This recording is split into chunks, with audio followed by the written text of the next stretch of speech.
Hey, Olive, the people want more Harry Potter.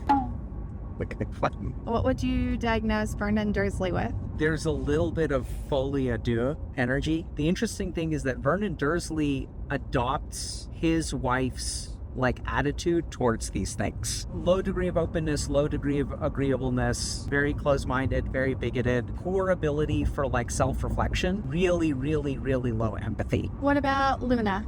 Luna is schizotypal, just like her dad. So schizotypal personality disorder involves dressing weirdly, these are diagnostic criteria. Wearing strange clothing, having literally something called magical thinking, believing in fairies and spirits and stuff like that. So these people tend to be socially disconnected, but they're not really upset by it. They don't necessarily feel lonely. They feel some degrees of loneliness, but they just view the world in a very abnormal way. She's not autistic? I think she could be on the autism spectrum. Schizotypal is a way better fit. What about Neville? Neville is, just the results of growing up without parents, probably some confidence issues. Neville's gran seems like she's kind of the tough love type. She's not emotionally supportive at all. The grandmother may not be a bad person, but she's also coping with the grief of losing her children, and then has this child, maybe feels like she has to work really hard not to screw it up. Also lost her children from Voldemort, so she doesn't want Neville to be soft, wants him to be strong and be able to take care of himself. If she's not harsh on him enough and doesn't prepare him for this dangerous world, if the same thing could happen to him. What about Seamus Finnegan? I don't think he has enough of a personality to be diagnosed. Is not having a personality diagnosable? No.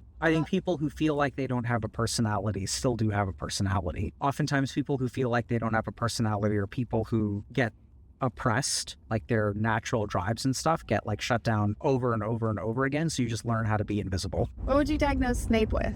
I think Snape has a broken heart, trauma adaptations from broken heart, and jealousy towards Harry becomes the embodiment, becomes living proof of James's success where he failed. Probably what he really, really, really wanted more than anything else is to have a child with Lily. And when you really want to have a kid with someone, they choose to have a kid with someone else. That's a really quick way to displace the hatred from Lily and James onto Harry. And now Snape does something also that's really interesting that we see in therapy a lot. Sometimes patients will come in and they'll complain about a particular parent. And if we look at Snape, demonizes James at every chance he gets, demonizes Harry at every chance he gets. But who really had the power to give Snape what he wanted? Lily.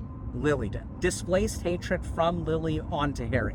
Because the thought of him hating Lily for making these choices is so abhorrent to his love for Lily, that's not internally compatible. That's why you get this really severe displacement.